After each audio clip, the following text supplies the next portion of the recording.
A very good morning to all my dear students. Let's start the today's class with our chapter Sustainable Management of Natural Resources. इस chapter में बच्चों हम ये पढ़ रहे थे कि जो नेचुरल रिसोर्सेज हैं हमारे, जैसे हमारे फॉरेस्ट हैं, हमारी वाटर बॉडीज़ हैं जो हमारे भारत में पाई जाती हैं, हमारी दुनिया में पाई जाती हैं, ओके, अर्थ में पाई जाती हैं, तो उन नेचुरल रिसोर्सेज को कैसे बचा कर रखा जाए, कैसे थोड़ा थोड़ा इस्तेमाल किया जाए जिससे आगे आने वाली जनरेशन के लिए वो चीज़ें अवेलेबल रह सकें। ओके, तो one of the most important natural resources is water. Okay, तो वाटर एक बहुत ही ज़्यादा ज़रूरी महत्वपूर्ण नेचुरल रिसोर्स है।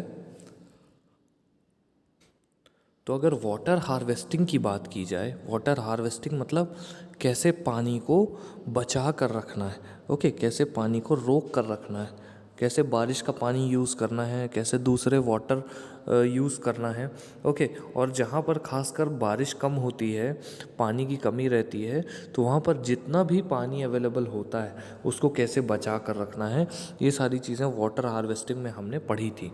ओके, तो चलिए शुरुआत करते हैं और ये जानने की कोशिश करते हैं कि और क्या क्या चीज़ें हमने पढ़नी है आज के लेक्चर में। ओके,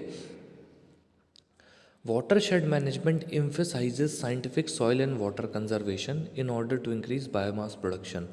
watershed management जो है, मतलब वाटरशेड, सबसे पहले आपको समझना पड़ेगा कि वाटरशेड क्या होता है। तो मैं आपको ये बताना चाहूँगा कि वाटरशेड एक ऐसा एरिया होता है जिसके अगल बगल पहाड़ी होती है, और उन पहाड़ियों में जब बारिश पड़ती है, जब बारिश होती है, तो बारिश का पानी उन पहाड़ियों से नीचे आकर के उस वाटरशेड एरिया में इकट्ठा हो जाता है। ओके, और उस वाटरशेड एरिया में जो पानी इकट्ठा होता है उसको प्रॉपरली बचा कर रखने के तरीके को वाटरशेड मैनेजमेंट बोलते हैं। ठीक है, तो वाटरशेड मैनेजमेंट किन चीज़ों पर जोर डालता है कि सॉइल और वाटर को बचा कर रखा जाए, ताकि जो बायोमास है, जो प्लांट्स हैं, ओके, उनको प्रोड्यूस किया जा सके, उनको ग्रो किया जा सके। Okay, the aim is to develop primary resources of land and water. Water harvesting का मेन एम क्या है, मेन लक्ष्य क्या है इनका, मेन इनका मुद्दा ये है, मेन एम इनका ये है कि प्राइमरी रिसोर्सेज डेवलप करना, लैंड और वाटर के, पानी और ज़मीन के प्राइमरी रिसोर्सेज को डेवलप करना। ठीक है, सेकेंडरी रिसोर्सेज डेवलप करना या प्रोड्यूस करना प्लांट्स और एनिमल्स के लिए इस तरह से कि वो इकोलॉजिकल इम्बैलेंस ना कॉज करें। ठीक है, सबसे पहला एम है प्राइमरी रिसोर्सेज डेवलप करना, लैंड और वाटर के। ठीक है, दूसरा एम ये है कि सेकेंडरी रिसोर्सेज को प्लांट्स और एनिमल्स के लिए इस तरह से डेवलप करना कि इकोलॉजिकल इम्बैलेंस ना हो। इकोलॉजिकल इम्बैलेंस मतलब कई बार इंसानों की गतिविधियों से इकोलॉजी का इम्बैलेंस हो जाता है, तो वो चीज़ें नहीं होनी चाहिए। Okay, watershed management not only increases the production and income of the watershed community but also mitigates droughts and floods। Okay, तो जो वाटरशेड मैनेजमेंट होता है मतलब पहाड़ों से आसपास के ऊंचे एरिया से आने वाला जो पानी है जो नीचे एरिया में इकट्ठा हो जाता है, तो उस पानी को किस तरह से मैनेज करना है वो वाटरशेड मैनेजमेंट है। ओके, तो इस वाटरशेड मैनेजमेंट से ना केवल प्रोडक्शन और इनकम बढ़ जाती है वहाँ के लोगों की, जो उस एरिया में रह रहे होते हैं उन लोगों की इनकम बढ़ जाती है, बल्कि इनकम तो बढ़ ही जाती है, उसके साथ साथ जो ड्राउट्स और फ्लड का खतरा है, ड्राउट्स मतलब जो सूखा पड़ने का खतरा है या बाढ़ आने का खतरा है, वो खतरा भी ख़त्म हो जाता है। Okay, and increases the life of downstream dam and reservoirs. और इससे क्या होता है, जो डाउन स्ट्रीम डैम और रिजर्वायर वगैरह हैं उनकी लाइफ भी बढ़ती है। ठीक है, various organisations have been working on rejuvenating ancient systems of water harvesting. जो अलग अलग ऑर्गेनाइजेशन हैं वो काम कर रहे हैं रेजुविनेट करने पर, क्या चीज़ रेजुविनेट करने पर, क्या चीज़ नया बनाने पर, जो पुराने सिस्टम हैं, जो हमारे पूर्वजों ने जो सिस्टम बनाए थे वाटर हार्वेस्ट करने के, वाटर को बचा कर रखने के, उन सिस्टम्स को वापस से दोहराया जा रहा है, रिपीट किया जा रहा है, ठीक है, ताकि उन तरीक़ों का इस्तेमाल करके पानी को बचाया जा सके।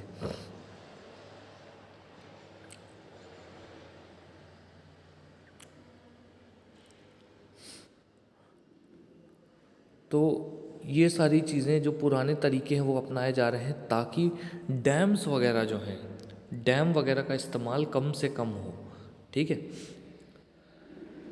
These communities have used hundreds of indigenous water saving methods. In communities ने 100 से भी ज़्यादा पानी को बचाकर रखने के लिए तरीके जो हैं वो निकाल लिए हैं, ठीक है, ताकि हर एक पानी की बूंद को ये बचा सकें, ठीक है।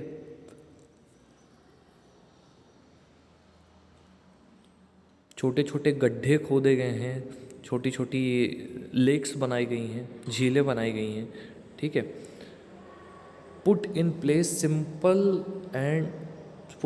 सिंपल वाटरशेड सिस्टम्स, बहुत सिंपल वाटरशेड सिस्टम्स को रखा गया है, ठीक है, बहुत सिंपल वाटरशेड सिस्टम्स को रखा गया है।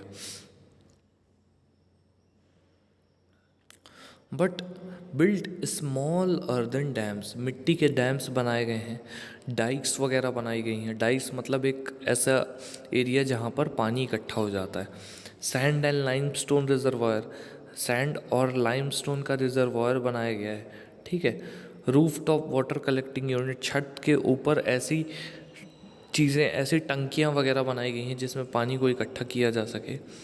This has recharged ground water levels and even brought rivers back to life. इससे क्या होता है कि जो ग्राउंड वाटर है वो रिचार्ज हो जाता है और वापस से जीवन जो है वो चालू हो जाता है, ओके। वापस से जो नदियाँ हैं उनको जीवन मिल जाता है, ठीक है, वो वापस चलने लग जाती हैं। Water harvesting is an age old concept in India. Water harvesting बहुत पुराना कंसेप्ट है इंडिया में। वाटर हार्वेस्ट करने के लिए अलग अलग जगह अलग अलग तरीके इस्तेमाल किए जाते हैं और उन तरीक़ों के नाम अलग अलग होते हैं, ठीक है। जैसे खाड़िन्स या टैंक्स वगैरह बनाए जाते हैं, नदीज़ बनाई जाती हैं राजस्थान में। राजस्थान में क्या क्या, खाड़िन्स, टैंक्स और नदीज़। बंधाराज और ताल्स बनाए जाते हैं महाराष्ट्र में। बंधाराज और ताल्स कहाँ बनाए जाते हैं? महाराष्ट्र में। बुंडीज़ मध्य प्रदेश और उत्तर प्रदेश में। आहर्स और पाइनीस बनाए जाते हैं बिहार में। कुल्स बनाए जाते हैं हिमाचल प्रदेश में। पॉन्ड्स बनाए जाते हैं Kandi belt of Jammu region में। एरिस बनाए जाते हैं तमिलनाडु में, ठीक है। सुरंगम्स बनाए जाते हैं केरला में और कत्ताज बनाए जाते हैं कर्नाटका में। ये दुनिया के कुछ पुराने वाटर हार्वेस्टिंग सिस्टम्स में से एक है, ठीक है, including water conveyance structure still use today. ये ऐसे स्ट्रक्चर हैं जो आज तक यूज़ हो रहे हैं, इतने पहले से बनाए गए हैं और सोचिए इनकी ड्यूरेबिलिटी कितनी अच्छी होगी कि ये आज तक इस्तेमाल हो रहे हैं, ठीक है।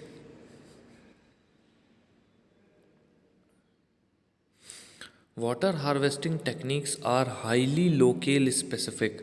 वाटर हार्वेस्टिंग जो टेक्निक्स हैं वो एरिया स्पेसिफिक होती हैं, मतलब एक पर्टिकुलर एरिया के लोग ही वाटर को क्या कर पाते हैं, हार्वेस्ट कर पाते हैं। मतलब अलग अलग एरिया में कुछ पर्टिकुलर लोग ही होते हैं जो वाटर को हार्वेस्ट कर पाते हैं।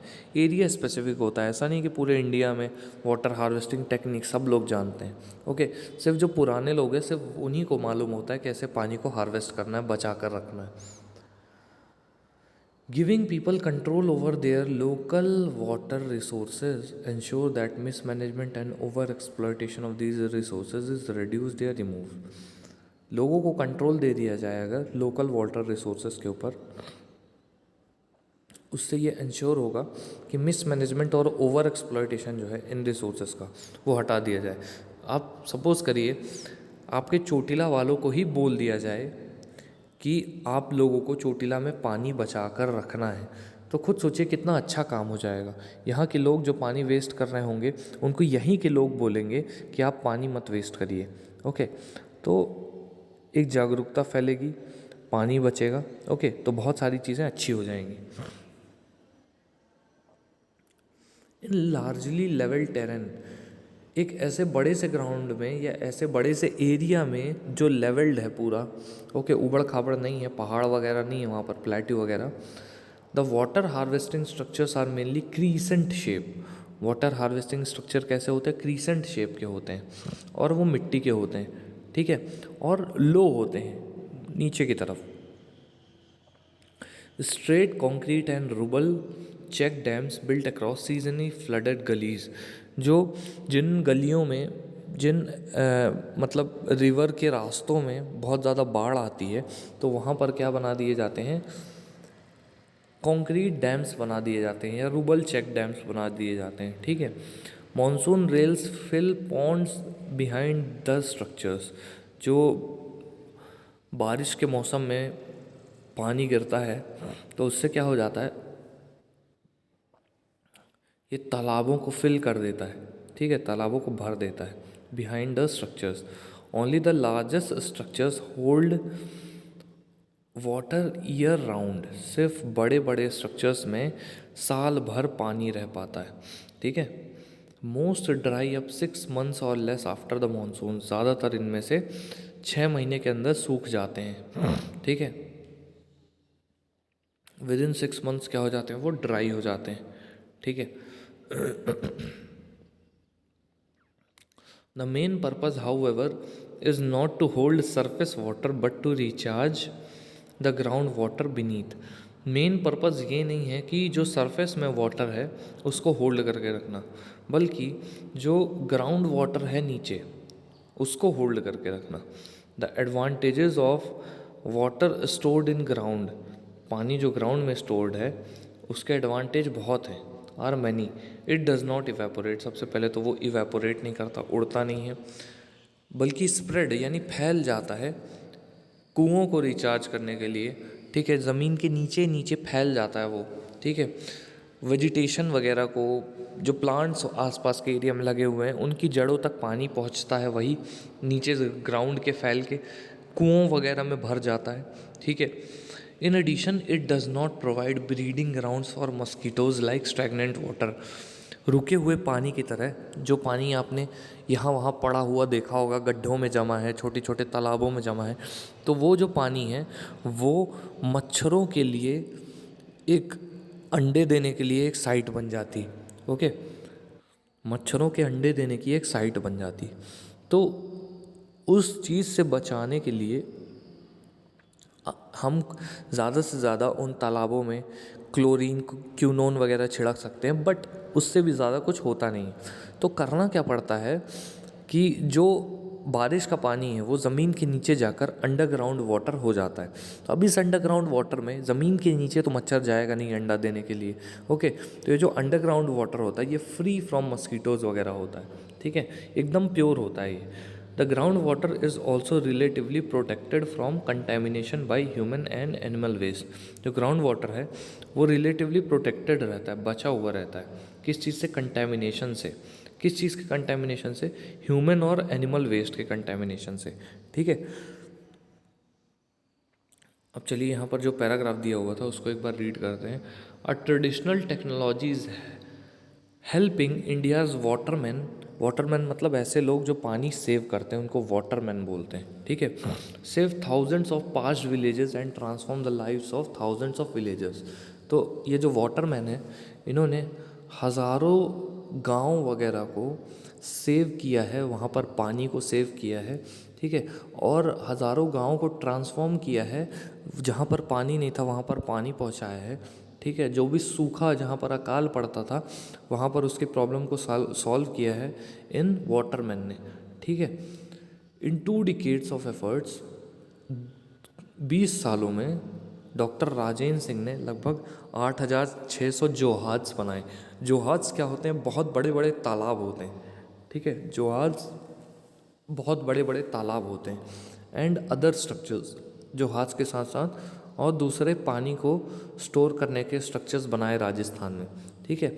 And water had been brought back to 1000 villages across the state, और पानी जो है वो लगभग 1000 गांव में पहुंचा दिया गया। ठीक है। In 2015 he won the Stockholm water prize. 2015 में उन्होंने स्टॉकहोम वाटर प्राइज को जीता। ठीक है। It is the most prestigious award which honours a person who contributes to the conservation and protection of water resources. ये बहुत प्रेस्टिजियस अवार्ड है। ठीक है। जो किस चीज़ में कंट्रीब्यूट करता है? Conservation and protection of water resources for the well being of the planet and its habitat. ठीक है। ये उन लोगों को मिलता है ये अवार्ड जो हमारी अर्थ को बचाने के लिए अलग अलग कोशिशें करते रहते हैं। ओके। जिन्होंने हमारी अर्थ में नेचुरल रिसोर्सेज को बचाने के लिए बहुत सारी कोशिशें की हैं। तो स्टूडेंट्स, हम अगले टॉपिक की तरफ चलते हैं। यहाँ पर आप देखिए खाडिन सिस्टम बना हुआ है। खाडिन कौन सा एरिया है? यहाँ पर आपको दिख रहा होगा जहाँ पर लिखा है खाडिन और क्रॉप्ड एरिया। ठीक है। यहाँ पर एक्चुअली हुआ क्या है, ज़मीन जो थी वो पहले इतनी थी जितना दिखा रहा है, फिर ज़मीन नीचे चली गई। ठीक है। ज़मीन कहाँ चली गई? नीचे जाती गई। ठीक है। और उस एरिया में अब पानी भरने लगा। ठीक है। ये खाडिन मिट्टी का एक बंद बना दिया गया है। बंद मतलब यहाँ पर पानी रुक जाता है। ठीक है। और ये कैचमेंट एरिया है पूरा जहाँ से पानी भरता है। ठीक है। एक डग वेल है यहाँ पर, ये सैलाइन एरिया है। ठीक है। तो ये पूरा आइडियल खाडिन सिस्टम है। यहाँ पर आप देख सकते हैं ये पूरा खाडिन सिस्टम है जो जिसका यूज़ होता है राजस्थान में। अब कोल और पेट्रोलियम की बात करते हैं। तो कोल और पेट्रोलियम को हम नॉर्मली फॉसिल फ्यूल्स बोलते हैं। क्या बोलते हैं? Fossil fuels. अब फॉसिल फ्यूल्स होते क्या हैं ये हमें पहले पता होना चाहिए। तो मैं आपको बताना चाहूँगा, फॉसिल फ्यूल्स ऐसे फ्यूल्स होते हैं जो ज़मीन के नीचे लाखों करोड़ों साल तक दबे हुए प्लांट्स और एनिमल्स से बनते हैं। ये होता कैसे ये मैं बताता हूँ। इमेजिन करिएगा एक बहुत बड़ा सा एरिया है जिसमें बहुत सारे पेड़ लगे हुए हैं और बहुत सारे जंगली जानवर हैं वहाँ पर। ठीक है। एकदम से क्या हुआ, वहाँ पर आ गया ज्वालामुखी। ठीक है। वोल्केनो आ गया या भूकंप आ गया। तो उससे क्या हुआ, वो पूरे पेड़ वगैरह जो हैं वो दब करके गिर गए ज़मीन के नीचे। ठीक है। वो जानवर जो थे वो पूरे मर गए। तो एक साथ लाखों हज़ारों पेड़ जो हैं वो वहाँ पर गिर गए, ख़त्म हो गए। लाखों एनिमल्स भी ख़त्म हो गए। तो वो उस एरिया में धीरे धीरे क्या होगा, ऊपर से मिट्टी ढकती जाएगी और ये पेड़ वगैरह और नीचे जाते जाएंगे, सड़ते जाएंगे। ठीक है। तो हज़ारों लाखों साल बाद क्या होगा कि वो पेड़ वगैरह जो थे पहले वो मिट्टी के नीचे दब करके बन जाएंगे फॉसिल फ्यूल। इस तरह से फॉसिल फ्यूल बनते हैं। देखिए एक और दूसरे तरीके से मैं आपको बताऊं तो देखिए हर एक लिविंग चीज़ में, चाहे वो प्लांट हो या एनिमल हो, हमारे शरीर के सेल्स में होता है कार्बन। क्या होता है? कार्बन। ठीक है। तो जब कोई चीज़ ज़मीन पर मरती है तो उसके बॉडी से कार्बन चला जाता है ज़मीन में। ठीक है। अब यही जब एक साथ लाखों पेड़ गिर गए तो उन लाखों पेड़ों का कार्बन ज़मीन में चला गया। ठीक है। जब वो पेड़ सड़ गए उनका कार्बन कहाँ चला गया? ज़मीन में चला गया। ठीक है। और वो ज़मीन में वो कार्बन नीचे इकट्ठा होता गया। वही कार्बन इकट्ठा हो होकर एक साथ जुड़ करके लाखों साल बाद हाई टेम्परेचर और प्रेशर के कारण बन गया क्या? Fossil fuel. क्या बन गया? Fossil fuel. ठीक है। We have seen some of the issues involved in the conservation and sustainable use of resources like forest, wildlife and water. हमने बहुत सारे इश्यूज ऐसे देखे हैं कि जो फॉरेस्ट, वाइल्ड लाइफ और वाटर का सस्टेनेबल इस्तेमाल कैसे किया जाता है वो बताते हैं। और कुछ लोग जो नहीं करते हैं उनको भी सीखना चाहिए। ओके। कि फॉरेस्ट का यानी जंगलों का, वाइल्ड लाइफ का, जंगली जानवरों का और पानी का सस्टेनेबल यूज़ कैसे करना चाहिए, ये हमें सीखना पड़ेगा। Okay. These can meet our daily perpetually. ये जो हमारी डेली नीड्स हैं उनको परपेचुअली यानी एक साथ पूरा कर देती हैं ये चीज़ें, फॉरेस्ट, वाइल्ड लाइफ और वाटर। If we were to use them in a sustainable manner, अगर हम इन्हें प्रॉपर तरीके से इस्तेमाल करें, बचा बचा कर इस्तेमाल करें, तो ये जो नेचुरल रिसोर्सेज हैं ये हमारी डेली रिक्वायरमेंट को पूरा कर देते हैं। ठीक है, अगर हम इनका ओवर एक्सप्लॉयटेशन ना करें तो ये हमारी डेली रिक्वायरमेंट को क्या कर देते हैं, पूरा कर देते हैं। ठीक है, कुछ फॉसिल फ्यूल्स के यहाँ पर नाम लिखे हैं जैसे कोल और पेट्रोलियम। तो देखिए, कोल तो आपको पता है कोयले को बोलते हैं। पेट्रोलियम क्या होता है? पेट्रोलियम में बहुत सारी चीज़ें आ जाती हैं। पेट्रोलियम में सिर्फ पेट्रोल नहीं आता है, पेट्रोल के साथ साथ डीजल, केरोसिन, बिटुमेन, ओके, ये सारी चीज़ें भी आ जाती हैं, मिनरल ऑयल वगैरह। तो ये सारी चीज़ें ज़मीन के नीचे से निकलती हैं। ठीक है, तो ये लाखों करोड़ों साल तक जो प्लांट्स और एनिमल्स दब दब के मर गए, ओके, ज़मीन के नीचे, और उनके शरीर से निकलने वाला कार्बन ज़मीन में जाता गया और नीचे जाता गया, तो हाई टेम्परेचर और प्रेशर के कारण वो कार्बन डेवलप हो गया फॉसिल फ्यूल में। ठीक है, यही होता है, और बन गया क्या? कोल और पेट्रोलियम। ठीक है, तो कोल और पेट्रोलियम को ज़मीन के नीचे से एक टेक्निक से निकाला जाता है। उस टेक्निक का नाम होता है क्या? उस टेक्निक का नाम होता है फ्रैक्शनल डिस्टिलेशन। ठीक है, फ्रैक्शनल डिस्टिलेशन।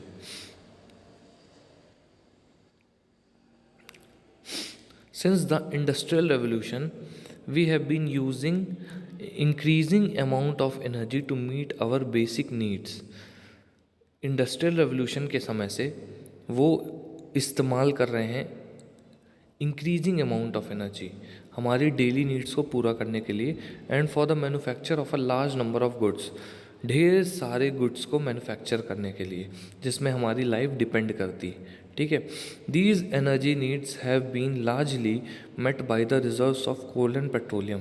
ये जो एनर्जी की रिक्वायरमेंट है, एनर्जी की नीड्स हैं, ये कोल और पेट्रोलियम के रिजर्व्स के द्वारा पूरी कर दी जाती है। The management of these energy resources, इन एनर्जी रिसोर्सेज का जो मैनेजमेंट है, it involves slightly different perspective. वो बहुत स्लाइटली डिफरेंट पर्सपेक्टिव इन्वॉल्व करता है from those resources discussed earlier. ठीक है, coal and petroleum were formed from the degradation of biomass. Coal और पेट्रोलियम जो है वो बायोमास के डिग्रेडेशन से बनते हैं, कि बायोमास जो है वो डिग्रेड होने लगे, यानी वो ख़त्म होने लगे। ठीक है, लाखों साल तक वो ख़त्म होता रहे। ठीक है, जो बायोमास है वो, जैसे बायोमास क्या होता है, जो प्लांट्स वगैरह मरते हैं, एनिमल्स मरते हैं, तो उनके मरने के बाद जो एनर्जी वाला मैटर होता है वो बायोमास कहलाता है। ठीक है, मतलब उनका शरीर जो है वो कहलाता है बायोमास। ओके, तो वो उस बायोमास में कार्बन होता है जिसकी मदद से फॉसिल फ्यूल कोल और पेट्रोलियम बनते हैं ज़मीन के नीचे। Coal and petroleum were formed from the degradation of biomass millions of years ago. लाखों करोड़ों साल पहले से ये बनते आए हैं। ठीक है, and hence these resources that will be exhausted in the future no matter how carefully we use them. आने वाले 30-35 सालों में ये जो कोल और पेट्रोलियम है ये हमारी आने वाली जनरेशन को देखने नहीं मिलेंगे। ठीक है, and then we would need to look for alternative sources of energy. और फिर हमें ऑल्टरनेटिव सोर्सेज ऑफ एनर्जी के लिए देखना पड़ेगा। अभी से देखी जा रही हैं कि गाड़ियाँ वगैरह जो पेट्रोल डीजल से चलती थी अब वो इलेक्ट्रिक बनाई जा रही हैं। ठीक है, various estimates exist as to how long these resources will last if present rate of usage continues. बहुत सारे जो साइंटिस्ट वगैरह हैं वो ये बता रहे हैं कि अगर इसी रफ्तार से हम इन नेचुरल रिसोर्सेज का, कोल और पेट्रोलियम का इस्तेमाल करते रहे तो कितने दिन में वो ख़त्म हो जाएंगे। It is estimated that our non petroleum resources will last for about 40 years. ऐसा बोला गया है कि जो हमारे पेट्रोलियम रिसोर्सेज हैं, जहाँ से हमें पेट्रोल वगैरह मिलता है, डीजल मिलता है, तो वो लगभग आने वाले 40 सालों में ख़त्म हो जाएंगे। ये बुक जब प्रिंट हुई थी 8-10 साल पहले, ये तब की बात है। तो आप खुद सोच लीजिए, अभी तो 30 ही साल बचे होंगे, 30 साल में ख़त्म हो जाएगा। And the coal resources will last for another 200 years. और कोयला जो है वो 200 साल के अंदर ख़त्म हो जाएगा। But looking at other sources of energy is not the only consideration. We will look at the consumption of coal and petroleum. पर अगर दूसरे एनर्जी सोर्सेस की बात करें तो सिर्फ वही एक तरीका नहीं है, ठीक है। But looking at other sources of energy is not the only consideration, सिर्फ वही एक तरीका नहीं है। When we look at the consumption of coal and petroleum, जब हम कोल और पेट्रोलियम के कंजम्पशन को देखते हैं, ठीक है। Since coal and petroleum have been formed from biomass, जो कोल और पेट्रोलियम है वो किस चीज़ से बनता है, बायोमास से बनता है, ठीक है। बायोमास मतलब क्या होता है, जो लिविंग मैटर होता है उसी से बनता है, ठीक है। In addition to carbon these contain hydrogen, इनमें कार्बन के साथ साथ हाइड्रोजन भी होता है, नाइट्रोजन भी होता है, सल्फर भी होता है, ठीक है। व्हेन दीज आर बर्न्ट, जब इनको जलाया जाता है, the products are carbon dioxide, water, oxides of nitrogen and oxides of sulphur. जो प्रोडक्ट्स बचते हैं वो क्या क्या होते हैं, carbon dioxide, water, nitrogen oxides और सल्फर ऑक्साइड्स। तो ये सारे प्रोडक्ट्स बचते हैं, ठीक है, जब इनको जलाया जाता है। मतलब जब हम पेट्रोलियम प्रोडक्ट्स और कोल को जलाया जाता है तो carbon dioxide, water, oxides of nitrogen और ऑक्साइड्स ऑफ सल्फर बनते हैं। व्हेन कंबशन टेक्स प्लेस, जब जब इनको जलाया जाता है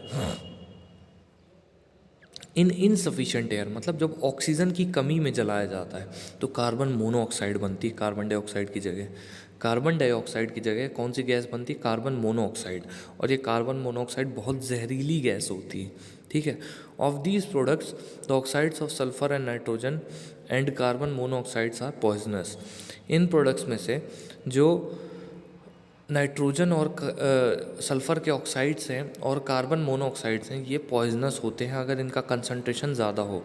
and carbon dioxide is a green house gas, और जो कार्बन डाइऑक्साइड है वो ग्रीन हाउस गैस है, ठीक है। Another way of looking at coal and petroleum is that they are huge reservoirs of carbon, and if all this carbon is converted to carbon dioxide. दूसरा तरीका जो है ये देखने का कोल और पेट्रोलियम का, वो ये है कि they are huge reservoirs of carbon, यहाँ पर बहुत बड़े बड़े कार्बन के रिजर्वॉयर्स हैं, ठीक है। सो if all of this carbon is converted to carbon dioxide, then the amount of carbon dioxide in the atmosphere is going to increase। जितना भी कोल और पेट्रोलियम है, अगर ये सारा का सारा कार्बन डाइऑक्साइड में कन्वर्ट कर दिया जाए तो ढेर सारा कार्बन डाइऑक्साइड एटमॉस्फेयर में चला जाएगा, leading to the intense global warming. इससे क्या होगा, इंटेंस ग्लोबल वार्मिंग हो जाएगी। Thus we need to use this resources judiciously, हमें इन रिसोर्सेज को बहुत ही सलीके से इस्तेमाल करना पड़ेगा, ठीक है। Some simple choices can make difference in our energy consumption patterns। हम जिस तरीके से हमारे घर पर एनर्जी का यूज़ करते हैं, चाहे वो लाइट हो, चाहे वो वाटर हो, किसी भी तरह की एनर्जी का, तो थोड़े थोड़े अगर हम चेंज कर लें तो उससे बहुत सारी एनर्जी बच सकती है। जैसे जिस रूम पर हम नहीं बैठे हैं उसका लाइट और फैन बंद कर दें, ठीक है। गाड़ी जब हम चलाते हैं, जब हम सिग्नल पर रुकते हैं तो सिग्नल में गाड़ी को बंद कर दें, गाड़ी के इंजन को बंद कर दें, ओके। तो ये कुछ ऐसे तरीके हैं जिससे नेचुरल रिसोर्सेस को हम कंजर्व कर सकते हैं काफ़ी हद तक, ठीक है। अगर हर आदमी ऐसा करने लग जाए तो बहुत सारे नेचुरल रिसोर्स कंजर्व हो जाएंगे। Think over the relative advantages, disadvantages and environment friendliness of the following. Advantage, disadvantage और एनवायरनमेंट फ्रेंडलीनेस के बारे में हम समझने की कोशिश करते हैं। टेकिंग अ बस, यूजिंग योर पर्सनल व्हीकल और वॉकिंग या साइकिलिंग। आप खुद सोचिए कि आप बस प्रेफर करेंगे या अपना पर्सनल व्हीकल ले जाना, या वॉकिंग या साइकिलिंग के थ्रू जाएंगे। सबसे अच्छा तरीका तो वॉकिंग और साइकिलिंग के थ्रू ही है, क्योंकि हमारे शरीर का इस तरह से एक्सरसाइज भी हो जाती है, ओके, और इन्वायरमेंट में किसी तरह का पोल्यूशन भी नहीं फैलता है। दूसरा, यूजिंग एलईडी बल्ब्स और fluorescent tubes in your homes. Obviously LED bulbs का इस्तेमाल करना, क्योंकि एलईडी बल्ब्स जो होते हैं वो बहुत कम एनर्जी कंज्यूम करते हैं, बहुत कम बिजली की खपत करते हैं, आपको भी पता है। यूजिंग द लिफ्ट और taking the stairs. Taking the stairs obviously, क्योंकि लिफ्ट को चलाने के लिए इलेक्ट्रिसिटी लगती है और सीढ़ियों में चलने के लिए कोई इलेक्ट्रिसिटी नहीं लगती, ओके। उल्टा हमारी एक्सरसाइज होती है पैरों की। वियरिंग एन एक्स्ट्रा स्वेटर और using a heating device on cold days. एक एक्स्ट्रा स्वेटर पहन लो, ज़्यादा सही है, ठीक है। कोई हीटर या सिगड़ी मत जलाओ, क्योंकि उससे या तो इलेक्ट्रिसिटी कंज्यूम होगी या natural resources. The management of coal and petroleum also addresses the efficiency of our machines. Coal और पेट्रोलियम को मैनेज करने में क्या होता है, अगर हम कोल और पेट्रोलियम का मैनेजमेंट करते हैं तो उससे मशीन की एफिशिएंसी भी बढ़ जाती है। मशीन अगर 10 साल चलनी होगी तो 20 साल चलेगी, ठीक है। Fuel is most commonly use in internal combustion engines for transportation and recent research in this field concentrates on ensuring complete combustion in these engines in order to increase efficiency and also reduce air pollution.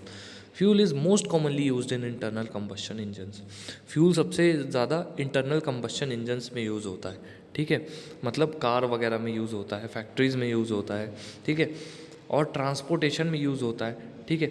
And recent research in this field, इस field में और research की गई तो से पता चला कि अगर कंप्लीट कंबशन होता है इन इंजन्स में एफिशिएंसी को बढ़ाने के लिए, तो उससे एयर पॉल्यूशन को कम किया जा सकता है। मतलब जो इंजन वगैरह इस्तेमाल हो रहे हैं, चाहे वो जनरेटर हो चाहे गाड़ियों के इंजन हो, अगर उन इंजन को हम ऐसा बना दें कि वो पूरी तरह से 100% एफिशिएंट हो जाएं, 100% नहीं तो 90% हो ही जाए, तो बहुत ज़्यादा फॉसिल फ्यूल्स की खपत को रोका जा सकता है।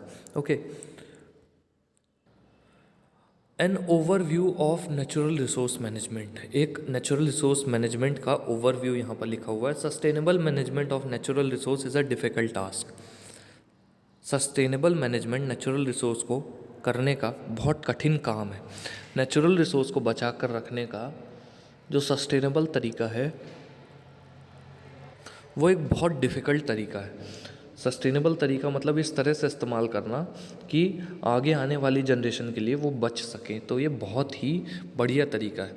In addressing this issue we need to keep an open mind with regard to the interest of our stake holders.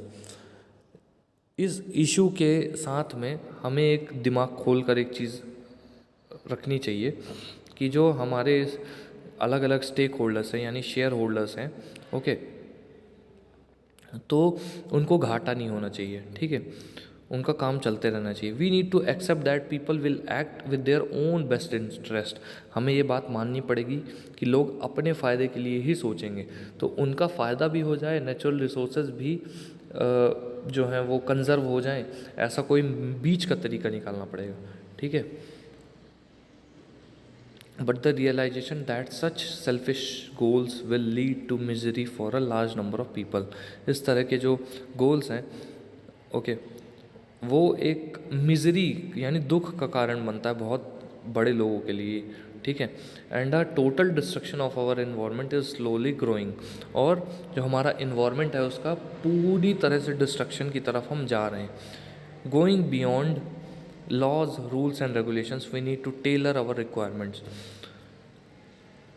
नियम कायदे कानून के अलावा हमें अपनी जो ज़रूरतें हैं उनको क्या करना चाहिए, कम कर लेना चाहिए, ठीक है। इंडिविजुअली एंड कलेक्टिवली खुद में भी ये चेंज लाना चाहिए और पूरी कम्युनिटी में भी ये चेंज लाना चाहिए, so that the benefits of development reach everyone now and for all generations to come.